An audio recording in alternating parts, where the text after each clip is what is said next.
नमस्कार। आप सुन रहे हैं लविंग स्टोन्स पॉडकास्ट और मैं हूं आपका मेजबान अथर्व शर्मा। यहां मैं आपके लिए लाता हूं किताबों के प्रेरक और रोचक सारांश जो आपकी सोच को नया दृष्टिकोण और जीवन को नई दिशा देंगे। कैथरीन, नागा साधुओं का रहस्यमय संसार। लेखक संतोष श्रीवास्तव। कैथरीन, नागा साधुओं का रहस्यमय संसार संतोष श्रीवास्तव द्वारा लिखित एक अद्भुत उपन्यास है जो नागा साधुओं की रहस्यमय दुनिया और उनके आध्यात्मिक जीवन को उजागर करता है। यह पुस्तक न केवल एक कथा है बल्कि भारतीय आध्यात्मिकता, तपस्या और योग के गहन पहलुओं को भी जीवंत करती है। नागा साधु, जिनका जीवन रहस्यों से भरा हुआ है, का वर्णन और उनके जीवन में झांकने की कोशिश लेखक ने इस उपन्यास के माध्यम से की है। कहानी का सारांश और कहानी। कहानी की शुरुआत एक सामान्य हिंदू परिवार से होती है। इस परिवार का एक महत्वाकांक्षी युवक मंगल सिंह है जो पढ़ाई करके एक सफल और सम्मानजनक जीवन जीने का सपना देखता है। लेकिन जीवन इतना सरल नहीं होता।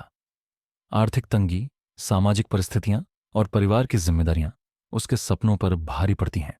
मंगल का बड़ा भाई कीरित एक ईमानदार पुलिस अफसर है जो परिवार की जरूरतों को पूरा करने के लिए जी जान से मेहनत करता है। कीरित की शादी दीपा नाम की लड़की से होती है जिसे बचपन से मंगल दिल से चाहता था। प्रेम और मोहभंग।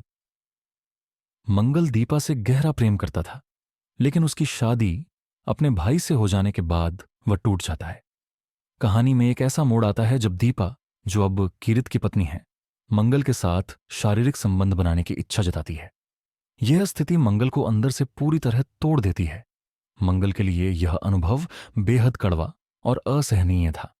उसे खुद पर गुस्सा आता है कि उसने ऐसी महिला को चाहा जिसने उसकी भावनाओं को समझने के बजाय उसे और अधिक मानसिक पीड़ा दी। इस मोहभंग ने मंगल को अपने परिवार और सांसारिक जीवन से पूरी तरह विमुख कर दिया। नागा साधुओं की दुनिया में प्रवेश। अपने भीतर के अशांत मन को शांत करने और सच्चाई की खोज के लिए मंगल ने घर परिवार और दुनियावी बंधनों को छोड़ दिया। उसने नागा साधुओं की कठिन और रहस्यमयी दुनिया में प्रवेश किया। नागा साधुओं की दुनिया में मंगल का अनुभव बहुत कठिन था। कठोर तप, कठिन साधनाएं और आध्यात्मिक अनुशासन ने उसे अपने भीतर झांकने और जीवन के गहरे सत्य को समझने का अवसर दिया। उसने नदी, जंगल, पहाड़ और गुफाओं के माध्यम से आत्मखोज की यात्रा की। कैथरीन से मुलाकात और नई दिशा।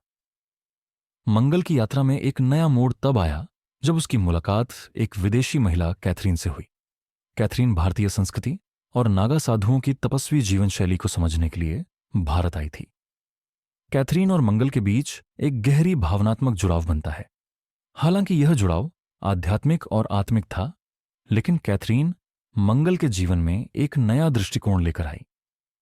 मंगल ने कैथरीन के माध्यम से न केवल अपने भीतर के द्वंद्व को समझा, बल्कि यह भी सीखा कि जीवन में हर परिस्थिति का उद्देश्य होता है। जीवन का संदेश और निष्कर्ष। मंगल की यात्रा, नागा साधुओं के कठिन जीवन और कैथरीन के साथ उसके जुड़ाव ने उसे आत्मज्ञान और शांति की ओर प्रेरित किया। यह उपन्यास हमें यह सिखाता है कि जीवन की हर कठिनाई हमें कुछ सिखाने के लिए होती है।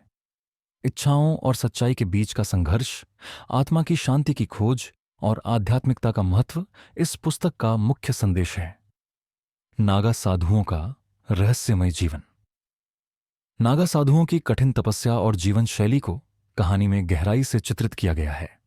उनका रहन सहन, ध्यान, योग और ईश्वर के साथ एकाकार होने की प्रक्रिया को बारीकी से समझाया गया है। यह पुस्तक पाठकों को नागा साधुओं की अनूठी दुनिया में झांकने का मौका देती है। पुस्तक के मुख्य संदेश: जीवन की कठिनाइयों और संघर्षों का सामना करते हुए आत्मज्ञान प्राप्त किया जा सकता है। इच्छाओं और मोहभंग के बीच संतुलन बनाना ही सच्ची आत्मा की शांति है। आध्यात्मिकता और तपस्या जीवन को एक नई दिशा दे सकते हैं। नागा साधुओं का जीवन रहस्यमयी होते हुए भी हमें साधना और आत्मनियंत्रण का महत्व सिखाता है। प्रेम, भले ही किसी भी रूप में हो, हमेशा एक गहरी सीख देता है। कैथरीन, नागा साधुओं का रहस्यमय संसार केवल एक कहानी नहीं है, यह जीवन के सत्य, आध्यात्मिकता और आत्मखोज की यात्रा है। लेखक संतोष श्रीवास्तव ने इस पुस्तक में नागा साधुओं की अनूठी दुनिया को सरल और प्रभावशाली तरीके से प्रस्तुत किया है। यह पुस्तक पाठकों को जीवन को एक नए दृष्टिकोण से देखने और आत्मा की शांति पाने की प्रेरणा देती है। हमारे चैनल को सब्सक्राइब करें और नए वीडियो की नोटिफिकेशन के लिए बेल आइकन जरूर दबाएं। आपका साथ हमारे लिए बहुत महत्वपूर्ण है।